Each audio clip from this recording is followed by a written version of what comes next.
Hi, I'm Jess Bodo, and welcome to my Rogue Guide. Today we'll be talking about overviewing the kit breakdown of the Rogue. And this is actually one video of three. It's a series that I'm making for the Rogue, and this is kind of like what I say, more of an entry level to intermediate level type of guide. If you're really stuck on how to play the rogue, how to use each ability, what are the win conditions and stuff like that, this series will really help you out. We're just starting with like the basic overview of like how you should play the rogue and the kit breakdown of all its abilities and how you should probably use them, or how I recommend. That's a better way of saying it. So in this video, what is, how it plays, and how every ability fits in the overall identity of the rogue, what the rogue really is. The rogue isn't a traditional one shot from stealth assassin, which you may be used to a lot of different games. In Ashes, it's more of a tempo control, reaction forcing, resource managing class that wins by controlling when the fight starts. So if you're in stealth, just walking out of stealth and hitting someone, or opening up with your sleep dart. That's what I recommend. It's probably your best opener. Dictating the pace. So a lot of times with the rogue, because you have so much extra mobility and stuns, if you need to reset or if you just need to spare yourself 10 seconds to get like 3 or 4 of your abilities in sync, you can very easily just soft reset or hard reset a fight. And forcing cooldown. Oh, the other thing too is that you can soft reset or hard reset without just running away. You can actually just use a sleep dart or some sort of CC and just grapple away or even run away, just to buy yourself a little bit of time and maybe cheat a ration or something. It doesn't have to be something crazy where you have to re-stealth and like run 10 miles. Forcing cooldowns. So a lot of times a rogue, one of our big win conditions that we'll talk about later in our second video is getting our opponent's CC breakers. Another one is their defensive cooldowns as well, especially if we're fighting a class like a tank. Or, if you ever fought a mage before, their big defensive cooldown is their shield that they can put on themselves. It's kind of annoying. So stuff like that, waiting them out, playing safe. And then capitalizing on our openings. So if their CC breaker or their big defensive cooldown are both burned, that's when we have like the green light to go in and exploit our CC, exploit our kit to the fullest, and get as much damage as possible, before they get their CC breakers back and their defensive cooldowns back. Now, this does change a lot depending on what type of fight you're fighting. Like I said, if you're fighting a mage, you're looking for the blink, you're looking for the shield. If you're fighting a tank, you got a bunch of defensive cooldowns. So sometimes it's just a very long, dragged out attrition fight with short trades, and you don't get that nice 10 or 15-second window where you can really open them up to a lot of damage. Your kit has layers of decision making, and your performance raises dramatically when you understand why you're using each ability. So, depending on each matchup and how it should be played out, and not just what it does, which I think that's a big learning curve for a lot of new rogue players. Is that they just see, oh, this is a movement ability, oh, I get advantage from this ability, but a lot of the kit, I think a good example of this is Shadow Step. I think a lot of people try to get value out of Shadow Step with the advantage increase. Sorry, the one advantage you can gain from it depending on certain distance. But a lot of times with how that ability works, it's one of our primary CC breakers. So we don't actually care about gaining that advantage at all. We usually save it for when we really want to get out of trouble. Stuff like that, which we'll cover a little bit in this video, and I believe our second video too. Central to all this is advantage, which we've already kind of talked about that. It's a 2-stack resource that the rogue has. Your character in game will have one glowing hand if you have 1 stack, and both hands glowing if you have 2 stacks, and no glowing hands if you don't have any stacks whatsoever. But because of this, your enemy can always track how many stacks of advantage you have. So if you have no glowing hands, a lot of your abilities that get enhanced by your advantage won't have their special increases or powers or whatever. So you're extremely vulnerable. And that's usually the window for people to drop a stun on you and really try to pressure you out. Future Bodo, just to give you guys a little bit of future more context. In terms of the rogue ability breakdown, a lot of the abilities that I break down are pretty much how I would use them or how they should be used in terms of what I'm trying to do with the guide. And if you want a full detailed breakdown in the description, I'll leave a link to a video by Zyback. That's an hour long video. It's very beginner friendly. It'll tell you every nitty gritty of each ability, but it will also tell you all the passes and stuff like that, and how he recommends to play the kit as well. It's actually a very good video. It's the holy bible for a lot of us rogues. It's what I used at the very beginning. It's very good if you just want information heavy every single part of the kit. In terms of advantage and stuff like that, I do mention a lot of the abilities that we do use for advantage. That's its own dedicated separate video in the series. It's video 3. So let's break down the rogue abilities. Oh, okay, only 5 minutes. Let's break down our rogue abilities. Let's start with the CC breakers.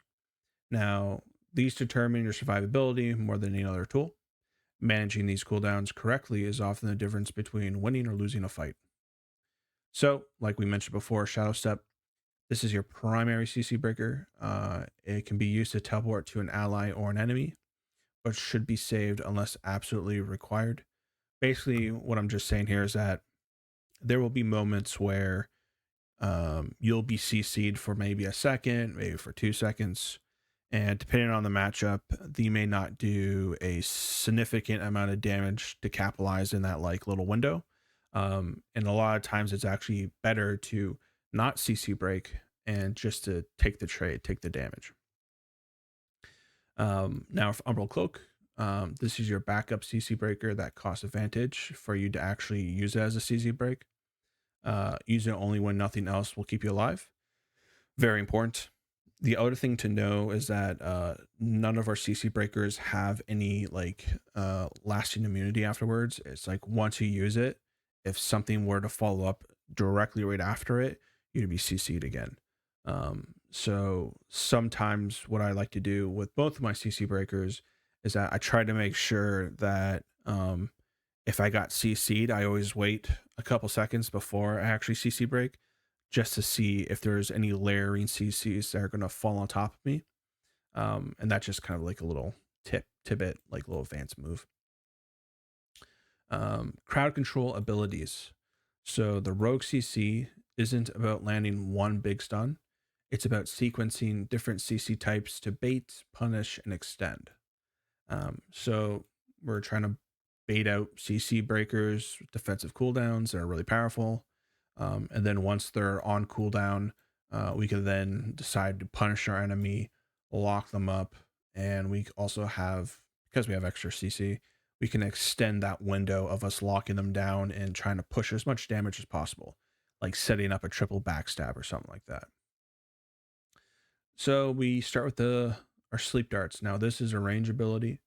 This is our like best opener, even if you're stealth up and you're moving up on someone. Just using a sleep dart, which will drop down your stealth, for me is like the cleanest way to start a fight.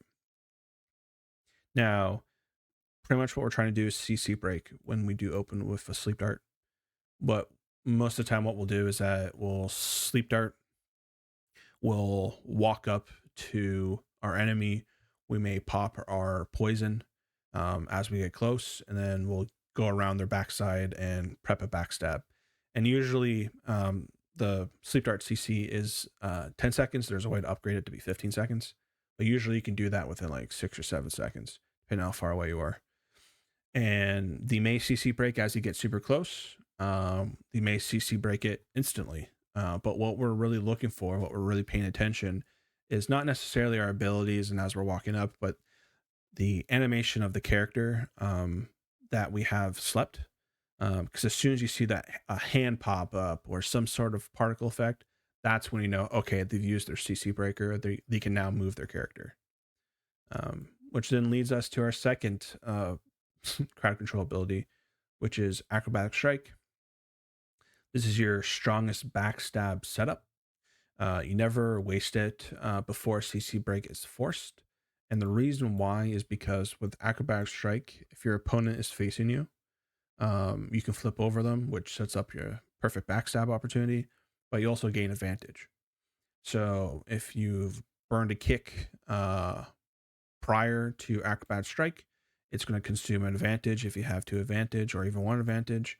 But then you can regain that with your acrobatic strike as well. So it's a really cool, like you could chain it one after the other. Um, but this is you're going to see one in the later videos, especially the third video, which I believe is the advantage breakdown video, how the kit ebb and flows with uh, gaining advantage, consuming advantage, regaining advantage, and stuff like that. Now with kick, this is a trip that changes. So this is a sleep, this is a root, this is a trip, this is a silence. As you can see, we don't have any overlapping CC types, which allows us to juggle different CC types, so we don't have to worry about immunities. Now with no advantage whatsoever, this is a single target. Whoever you have selected, you get into melee range, boom, you kick them. With advantage though, this becomes an AoE. I believe it's full 360, but it just might be a really wide wedge and I just don't notice it. But like in large scale fights, you're gonna be leading with your kick most of the time, with the advantage. In 1v1s, you're probably going to be using it with advantage, probably going to use it with no advantage. Depends on the situation, depends on the matchup, stuff like that. But it's a great filler, CC, and combo extender, or combo starter, depending on how your advantage is consumed. Or if you have one advantage, I would not use my kick. I'd rather use my acrobatic strike and then use my kick after. If I have two advantage, I'd rather use my kick, do some damage, and then go into my acrobatic strike, stuff like that. And then we have thump, which is a little bit different. Thump doesn't actually consume advantage, but it needs advantage for it to have its upgraded effect, which is a 4-second silence instead of a 1 second. And it's a fast, reliable, and often forces early CC breaks. The reason why I have this sleep dart and the thump forces early CC breaks, CC break, is because usually I do sleep dart and I use thump. And that's usually how I like to play, is that my sleep dart's like my primary, thump is the secondary, and then these two are interchangeable, and these are like my tertiaries. And the nice thing about thump too is that because it's a 4-second silence, a lot of times their character can still move around, but they don't realize they can't use their abilities, and that's why it forces out a lot of CC breakers a lot of the time, because they feel like they're suffocated, like they don't know what's going on, so they just hit the CC breaker if they don't CC break out sleep dart. Now let's move on to our movement and mobility. Mobility is your lifeline. It's how you control spacing and stay unpredictable. With feint, this is our primary ability. We're gonna teleport to our target, usually typically behind our target. It allows us to start pressure. We can use this as a chase option. We can use this as just a repositioning, select a different target and teleport to someone else. Usually you're going to do like a feint into like a thump. And then you may, sap, backstab, double strike, whatever you're trying to do there. But yeah, this is usually like your most common basic gap closer. 8, this is future Bodo. I just want to comment on feint quickly now that I'm overlooking the video. When it comes to feint has the ability to grant you advantage. When you do use your feint and you connect, you do the little damage in the back, you will have the opportunity within 7 seconds, if you finish a combo finisher with your weapon, you'll be able to trigger an advantage, get an advantage back. In PvP specifically, you're never really going to use it. You're never going to waste feint to gain that advantage. Typically, feint is like start pressure, chase, reposition. It's just too valuable. And a lot of times too, if you're very aggressive, if you're feint and you lead into like a thump, and let's say you kite around them, like kite jump around them effectively, you can maintain a position to get a cheeky backstab and actually reset your feint. And it's just a lot more value. And in terms of tempo, it makes a lot more sense in terms of tempo because when you use your feint, and let's say you want to try and get that advantage, if you just sit there and try to get your combo finisher, it's going to take you with a short bow, which is the fastest possible way to do it, like 2 to 3 seconds. I don't know the exact time. It's definitely not quick. I can tell you that in terms of like fighting someone like a fighter that's going to respond immediately because he just sees you there just sitting right next to him, just auto attacking. But yeah, that's just something to bring up. It's the one thing you're going to notice between very good rogues is that they're never going to waste a feint opportunity. If you ever see them teleport in on you, dodge roll or counter CC or something, because they're doing it with tempo in mind. If they do ever feint on top of you and they just start auto attacking you to try and get that advantage, they're probably a really bad rogue, and you'll probably be able to exploit and abuse them when you do see that. And they're probably going to do it multiple times too. It's the one of the noobish things I always see with feint. So just watch out for that. Please don't um, waste your feint on spamming auto attacks just to get advantage, especially in PvP. PvE, this is probably one of the most efficient abilities to use in PvE because you can constantly reset it. PvP, that's not what it's for. Then you have grappling hook. This is your second common and like gap closer, reposition, reset option, depending on the situation. This is essentially it's just a target that's on the ground that you'll grapple hook to. You can also grapple hook to like the sides of buildings and walls and stuff like that. But typically with grappling hook, you're going to run like extended tool belt, which is an option on your skill tree that gives you like 2 charges of grappling hook. So you have a lot of movement abilities. I know we have 5 here, but we have 4 here, but you essentially have 5 different abilities you can use. Now, with the 0.17 patch that we just recently got, they actually made the grappling hook way better. Before, what would happen is that if you were to grapple hook to a point from like point A, which is your starting position, and point B is which is where you would go to, if you took any damage whatsoever, it would stop your grapple hook and bring you back to the point A position, which sucked and people complained. Now, what happens is that if you take a bit of damage, you'll go straight to point B. But I believe if you get CC'd, which I personally still need to test it out. If you get CC'd, I believe it brings you back to point A. I'm hoping that doesn't happen and it just stops wherever you have gotten the farthest in terms of traveling between point A and point B, but that's for me to test really. Shadow Cascade. This is probably a weird one. People see me put it here, but it's a 20-meter dash through your target. It consumes advantage, and you need to use this deliberately. Like there needs to be a reason why you're using Shadow Cascade. It does actually do a lot of damage. It's AoE damage as well. Everything that you hit in this dash essentially will be affected. But I typically only use it as a dash. Especially in large scale, you can do a cheeky move where you feint, set up an AoE kick, slightly walk past forward your target that you've hit, and then Shadow Cascade back out. Before it was kind of hard to do that because Shadow Cascade had kind of like a long cast time. Right now it's like a 0.7 cast time, which is good for me. Like I feel it feels comfortable for me. And we have Shadow Step again. Shadow Step is also a movement mobility because obviously you can teleport to your allies or to enemies.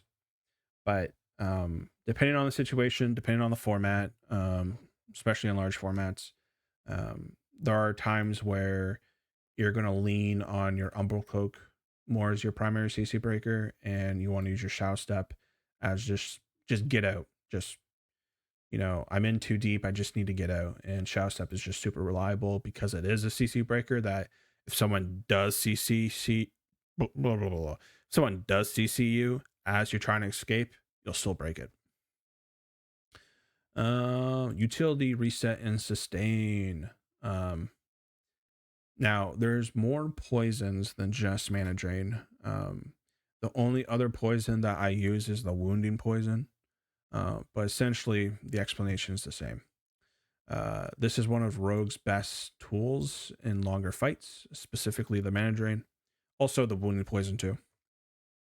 The shortbow autos apply stacks consistently, and when mana drain attrition battles, the wounded just reduces the overall healing the targets can take, which also can win attrition battles, um, and cause the enemy's healers to burn even more mana to try and heal everybody up. Same thing, pretty much.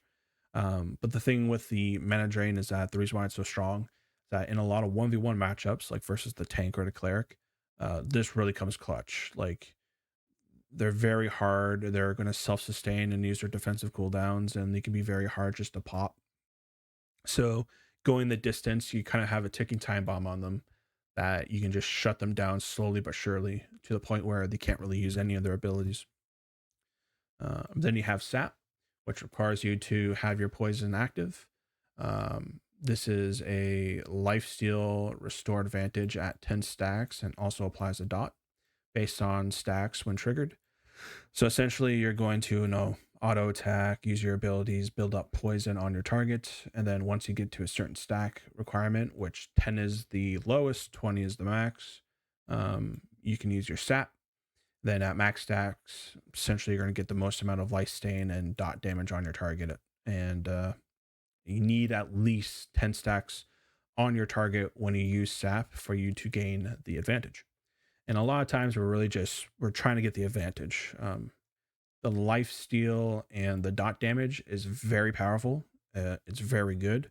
But if we're under the gun and we know our CC is about to dry up on our target, a lot of times just better just get the advantage back. Smoke bomb.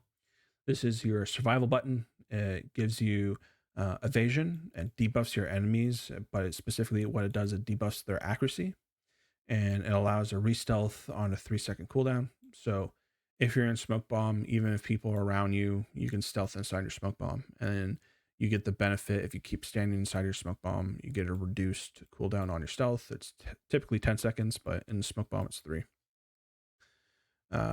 This might get changed in the future, by the way, just heads up.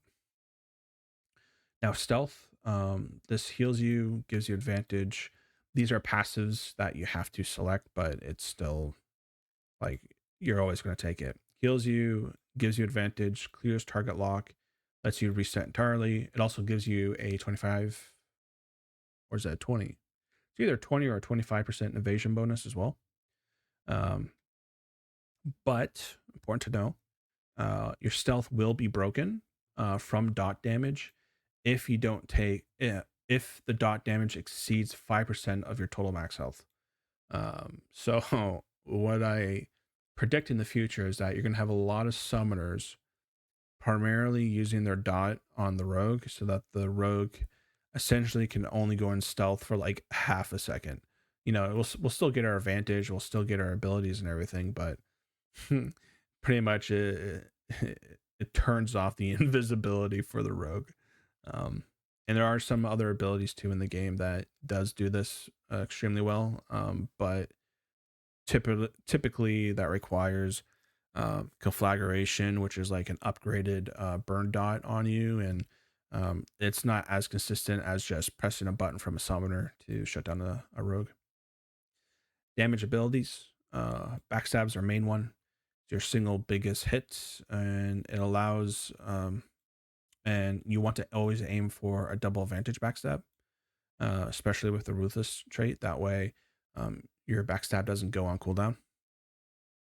Double strike, it's a good backstab follow-up or a second thump, or a second lacerate. Essentially what it does is that it clones the last ability of either lacerate, backstab, or thump. So for example, if I were to backstab my target and then thump my target, then my double strike would be thump. And the cool thing too about double strike, which may get changed in the future, but because this is like a clone of the ability, If you were to use the backstab version of it, it won't actually consume the advantage, but it gets the bonuses of the advantage, which is pretty dope. Uh, Typically, most of the time, I'm going to use the backstab or I'm going to use the thump. Just depends on the matchup. I like using it on the backstab because I don't feel like I need that second thump. And a lot of times, I don't really care to double thump my targets. And their main reason is that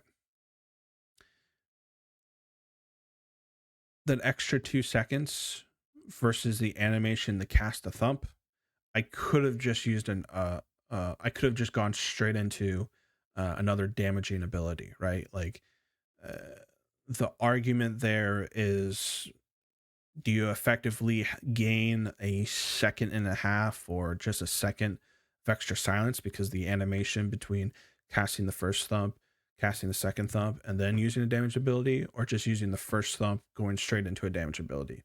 That was kind of the argument that I had. And having the ability to backstab, double strike backstab into a final triple backstab is pretty fun when you can pull it off. I don't recommend it to do it all the time. Usually I'll just backstab into a double strike backstab and then I'll back off because I want to keep that last bit advantage, but to each his own. Then we have Thrash and Flurry. This is your main damage loop. Usually, this is the Thrash ability. This is the Fury ability. And typically, you get 3 triggers of your Thrash. You get 3 triggers of your Flurry, and you just go 1, 2, 1, 2, 1, 2, 1, 2, 1, 2, and it's it's pretty dope. Because of that, if you have your poison active, Thrash help builds poison stacks like really fast and on your target and gives you advantage on the third Thrash hit. So if you use Thrash, that's 1, Flurry 2, Thrash 3, 3, 4, Thrash 5. So on the 5 press, you'll get your advantage back, which is the third Thrash hit. The full loop isn't necessary to get 10 stacks of poison. I believe each hit you get like 3 stacks of poison. But I know Flurry's a multi-hit, so maybe that's what's happening. But essentially, most of the time, all I have to do is 1 hit, 2 hit, 3 hit, 4 hit, and boom, I already have them at like 11 or 12 stacks, and I can just follow up with a sap. And because sap gives advantage, this will be explained also in the third video. So we're talking more about advantage. But instead of getting the advantage from my Thrash, I'm also going to get advantage from my sap. So I might as well just get the advantage from my sap plus the lifesteal plus the dot damage, stuff like that. Lacerate. This is a very useful filler when you have no advantage. If you have advantage, this ability essentially turns into an AoE, plus gives hemorrhage. Lacerate just gives bleeding. Yeah, just a good ability. I personally actually, I don't know if any people are going to shun me or anything for me saying this, but I don't run Lacerate on my bar whatsoever. I prefer to use Adrenaline and have Caltrops. So yeah, to each his own. Throw is a fast range poke that applies bleed. There's also a passive with your sleep dart, where if you were to cleanse a bleed off of your target with this passive, when you use your sleep dart, you get an additional 5 seconds.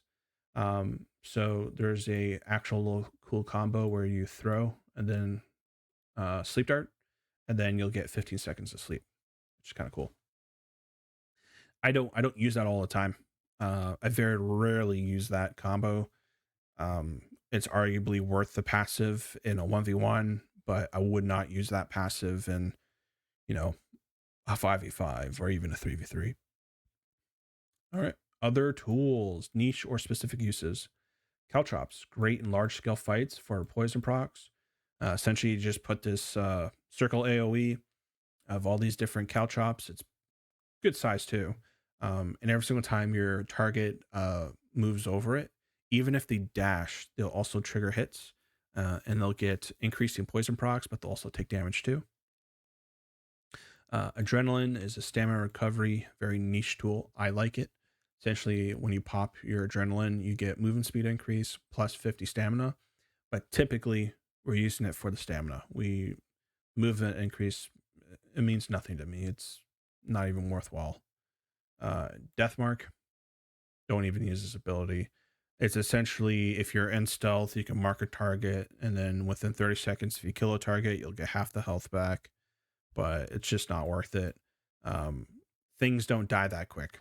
If the rogue was a traditional rogue in the sense that you come in a stealth and you just blow up a target, then Deathmark would be worth like that. That makes sense. Um, but that's not realistic. That's not how the game is currently played. That's not how the balancing is currently set. So this is literally a dead ability on the rogue, which kind of sucks. Hey, this is Future Bodo. I just wanted to add something to the video about uh, our passives and our overall kit. This is how I run my version of Rogue. This is something that I highly recommend. Now, that's the full completed version. Now, in terms of, as you can see, I don't run Lacerate. So if you want to swap Adrenaline for Lacerate or vice versa, I just think it's Adrenaline's just better. In terms of passives, let's go over the ones that you're going to select. You're going to select Soothing Shadows and Force Shadowing to increase your evasion when you enter and exit stealth, and also get you some ticking health regeneration as well. You're going to take Ethereal, which is going to help you break free. It's going to make your Shadow Step into a CC breaker. Very, very powerful, very important. We also have Ruthless, which dramatically changes what you can do with your backstabs and even your lacerates. In terms of PvP, backstabs are way more important. PvE, lacerates are very, very important, and it's a hybrid of backstabbing and lacerates. But this is a PvP video. As you can see, I have both poisons selected. I have wounding poison and draining poison. This is something that if you wanted to, if you know beforehand what you're going to do, you can always can I clear it from here? No, I can't. Okay. You can always just run one of the poisons. For example, you could always run draining poison and then pick up a lacerate or another passive that you want to use. As you can see, we have expanded tool belt. I kind of forgot to mention on that. It's technically not a passive, but might as well just throw it in there. But yeah, if you're going to be running a poison, you could only run one. I like to run both because no matter the situation, I'll just swap the poison placement on my hotbar, and that's just how I do it. So yeah, that is essentially the build I strongly recommend to use if you want to follow my guide to the T. But I know a lot of people like to play around with anemia, which is something I do like to play around with, especially in 1v1s in particular. You got stuff like Ricochet, which is very, very strong. You have other passives like Agile, which I don't recommend using, but I have seen a few rogues use it. But this is something I would, please stay away from. Shiver Vapor, I would stay away from this as well. It can be very useful, but like it's a 1% usage. You're not going to get the most bang for your buck.